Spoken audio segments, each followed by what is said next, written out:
Tel Aviv terbakar, Haifa nyaris lumpuh total, sistem pertahanan Israel bekerja keras siang dan malam. Tapi tetap tak cukup kuat untuk menyelamatkan kota. Di balik serangan ini, satu nama terus bergema, Resvan. Rudal balistik Iran yang menabrak langsung jantung pertahanan Israel. Dua markas Mossad dihantam, bukan kebetulan. Ini bukan roket nyasar, ini sinyal. Iran ingin dunia tahu mereka bisa menyerang langsung dan tepat sasaran.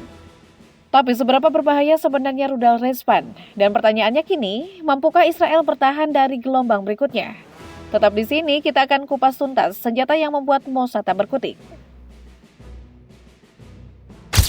Serangan Resvan bukan cuma soal rudal yang menghantam target. Ini adalah guncangan geopolitik, getaran besar yang merobek peta kekuasaan lama di Timur Tengah. Untuk pertama kalinya, Iran bergerak tanpa perantara. Tanpa proksi, mereka menyerang langsung ke jantung Israel. Dan langkah ini memecah landscape kawasan seperti belahan bumi setelah gempa. Amerika Serikat langsung mengecam keras, tapi anehnya nada mereka terdengar defensif. Washington terlihat goyah seolah bingung bagaimana menjaga pengaruhnya di kawasan yang makin liar. Sekutu-sekutu AS mulai bertanya dalam hati, masih bisakah mereka sepenuhnya mengandalkan Amerika? Di sisi lain, Rusia tak tinggal diam. Mereka mengambil posisi yang licin, netral tapi aktif. Sambil menyerukan deeskalasi di depan publik, Moskow justru makin erat menjalin hubungan senyap dengan Teheran. Buat Rusia, ini bukan sekedar konflik.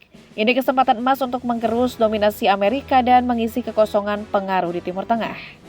Dan Cina, jauh lebih berani.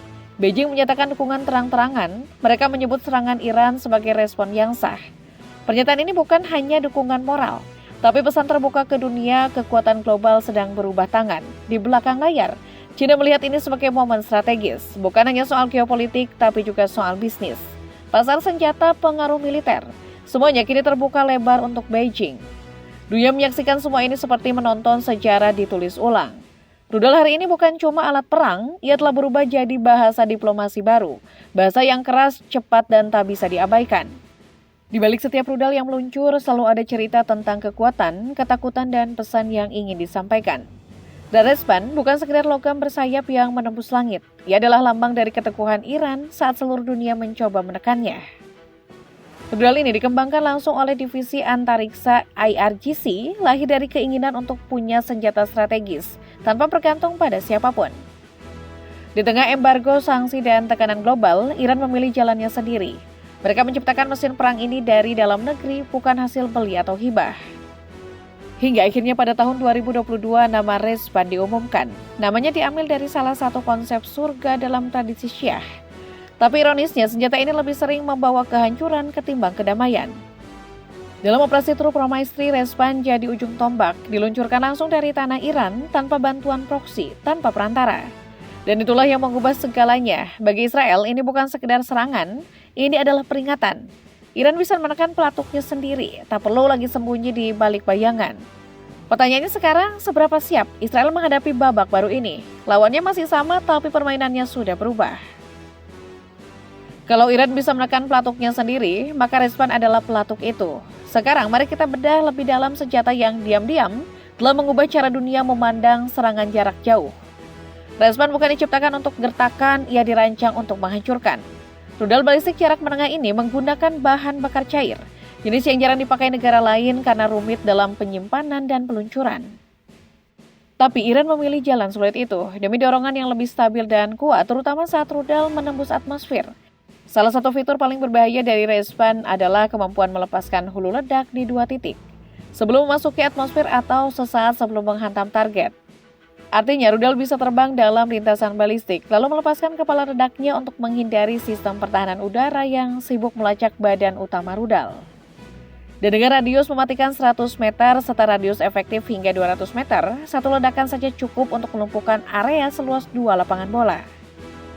Dari sisi desain, Resvan punya panjang sekitar 12 meter, diameter 0,88 meter, siluetnya mengingatkan kita pada rudal Qiyam atau Akil milik Houthi. Tapi dengan ukuran sedikit lebih panjang, tubuh rampingnya dibuat untuk satu hal, menembus atmosfer lebih cepat, menjangkau lebih jauh. Jarak jangkauannya sekitar 1.400 km.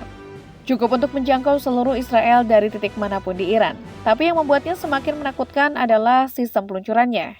Bisa dari kendaraan, pangkalan tetap, bahkan dari dalam bunker bawah tanah. Ini memberi keuntungan besar, sulit dilacak, sulit dicegat, dan bisa muncul dari mana saja. Menurut Panglima IRGC, rudal ini melesat 8 kali kecepatan suara. Dengan kecepatan itu, sistem pertahanan seperti Iron Dome atau David Sling dipaksa bereaksi dalam hitungan detik. Tak ada ruang untuk lengah dan bukan hanya cepat. Respan juga cerdas, ia menggunakan sistem navigasi presisi buatan dalam negeri. Akurasinya cukup tinggi untuk menghantam titik-titik paling sensitif, markas komando, pusat komunikasi, hingga landasan udara. Sebelum meledak di langit Israel, nama Respan pertama kali muncul dalam parade militer Iran tahun 2022. Bukan sekedar pertunjukan biasa, parade itu digelar untuk mengenang dimulainya Perang Iran-Irak yang berlangsung dari 1980 hingga 1988. Tepat di sekitar makam Imam Khomeini, sang pendiri Republik Islam. Pasalnya jelas, dari luka masa lalu lahir kekuatan baru. Saat itu banyak yang menganggap kemunculan Respan hanyalah bagian dari retorika khas Iran. Deretan logam dipamerkan, tapi niat penggunaannya masih diragukan. Banyak yang mengira rudal itu akan berkarat di gudang, bukan diluncurkan di medan perang. Tapi waktu berkata lain, April 2024 Respan muncul dari bayang-bayang. Untuk pertama kalinya, rudal ini digunakan dalam skala besar, menyerang sejumlah target strategis di Timur Tengah, termasuk pangkalan militer yang diyakini digunakan oleh Israel dan Amerika Serikat. Ini bukan latihan, bukan simulasi, ini panggung tempur yang sebenarnya.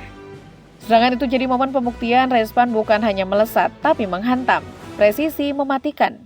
Dan yang paling menggetarkan, berhasil menembus sistem pertahanan yang selama ini dibanggakan lawan. Banyak yang sempat menduga operasi Promaisri hanyalah reaksi simbolik.